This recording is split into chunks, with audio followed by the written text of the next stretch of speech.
Hey everybody, it's Holly from the Urban Homesteader, and today I wanted to talk to you a little bit about plant maintenance. Last night, Pat and I were sitting on the front porch, as we do once in a while when we just want to take a break and catch up on life.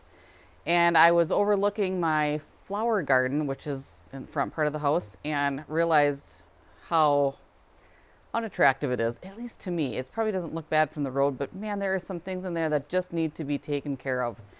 And I thought, you know, I'm probably not alone. So I just wanted to kind of go over a few of the plants that I have that need a little help. So one of them is my petunia basket here.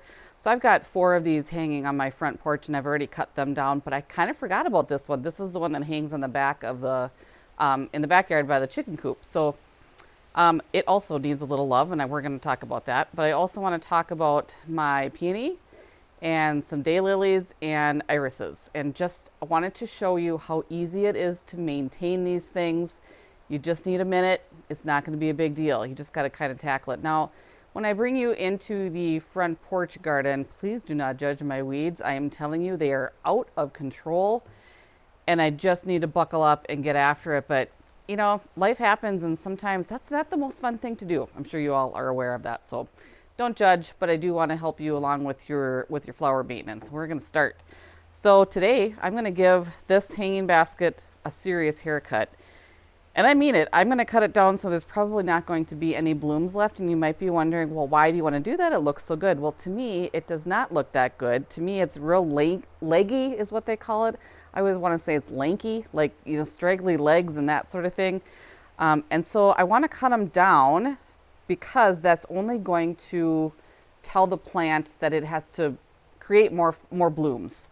So I'm just going to give it a serious haircut, and I mean it. I'm going to cut it down to, like, I'm cutting this much off, and I'm not going to get real serious about it. I am just going to cut back what I feel like doing.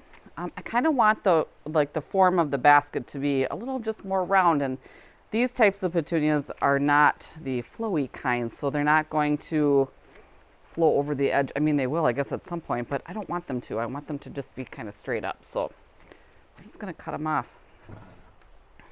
Haircut.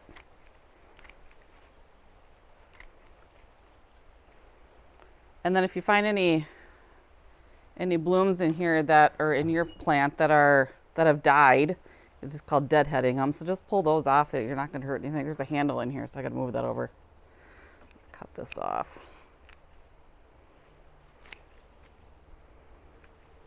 Now, also, I should tell you, this plant, or this basket actually was planted because it was kind of my leftovers. So it kind of ended up being a little crooked in here, but whatever. Chickens don't mind.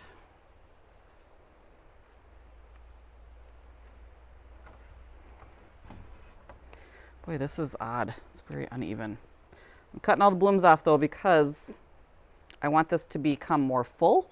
There's kind of an empty spot here in the middle.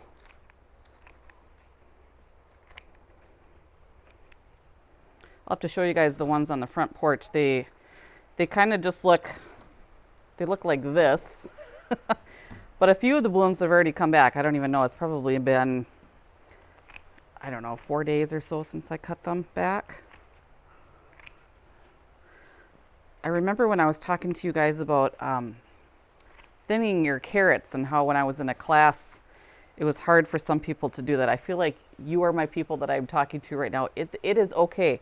Yes, this looks a little aggressive, but in a week or 2, this basket is going to look amazing. So I'll probably have to follow up with you guys and let you know how it goes, but I can show you what the ones look like from a few days ago, and they look fine. They're happy, and they're actually appreciative of the haircut. So this is done. This can go back up onto the hanging hook over by the chickens, and let's go into the front porch gardens. I'll show you guys what I got going on over there.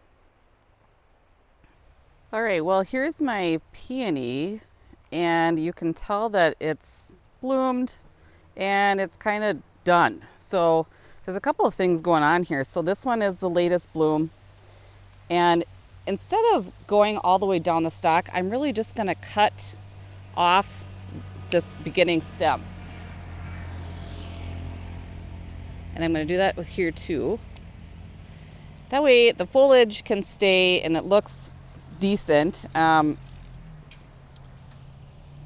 then with this one, this is like a seed pod. And the reason I want to get rid of that is because right now the plant is saying I need to feed those seeds, and I don't want it to. I want the energy to go into the leaves. So we're going to do the same thing. We're just going to cut it down right here, and that's it. I could probably clean this off a little bit. But that's it. Super easy for the peony.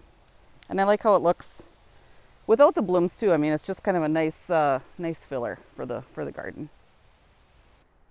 All right, now we're going to move on to the daylilies, and I've got two that are right next door to each other, and it's kind of interesting. So the one that you're seeing right now has not bloomed at all, and you can see that it is ready to right there.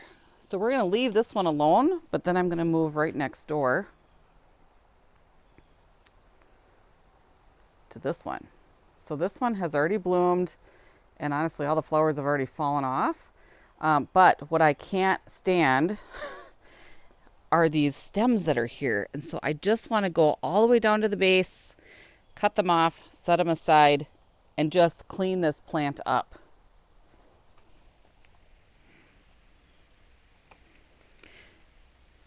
This is not difficult. You just have to find a little bit of time in your day to get out here and do it.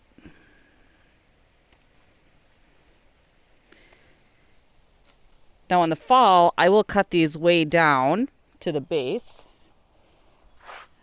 so that they'll come back nice and full in the spring.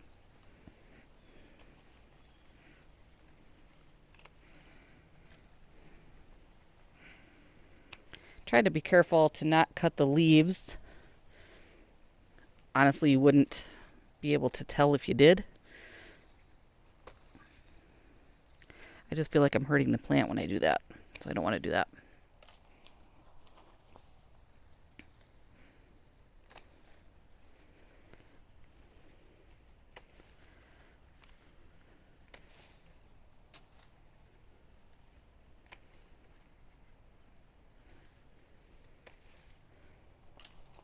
And just when you think you're done, you find 3 more. Okay, that's it. Super easy. I can already tell it's just so much happier. Let's move on to the iris. Okay, well here's my patch of iris, one of them anyway, and you can see that there's a lot going on in here. Apparently, some pollinators decided that this was a good spot to land, so here they are, and I just don't have the heart to cut them down or take them out or whatever. They look pretty happy, so I'm going to leave them in there. But what I don't love is that these iris heads are done blooming, and the stems are here, and they just look awful. At least they look awful from the front porch of my rocking chair when I'm sitting out here. So I'm going to go ahead and take care of those as well. And I'm going to probably try to sneak in here. I just have there's a lot of crowding going on in here. So kind of the same thing as the daylilies. I'm going to go down as far as I can into the stalk or into the stem and cut that off just like that, as far down as you can. It's important to trim these back because again, we don't want the energy of the plant to go into the flowers. Like they're done. They're not going to rebloom. We just don't want that. So if you cut off those stems, it's going to help the plant next year because all the energy is going into the roots right now, and that's exactly what we want. Another reason is that I just want it to look better. It's kind of the same thing as the daylilies. Once you think you're done, you take a different look at it and you'll find 5 more. And then you got to get creative. How are you going to navigate through your garden? They look better already. Well, that's my short and sweet version of how to maintain your garden. Super basic. Like I said earlier, anybody can do this, and it just helps to bring a little bit of refresh into your landscape. As far as the rest of the day goes, I think Georgia and I are going to sit here and chill out on the porch for a little bit, take a breather, and enjoy the sunshine. So thanks so much for watching. Make sure you like and subscribe, and we will see you guys soon.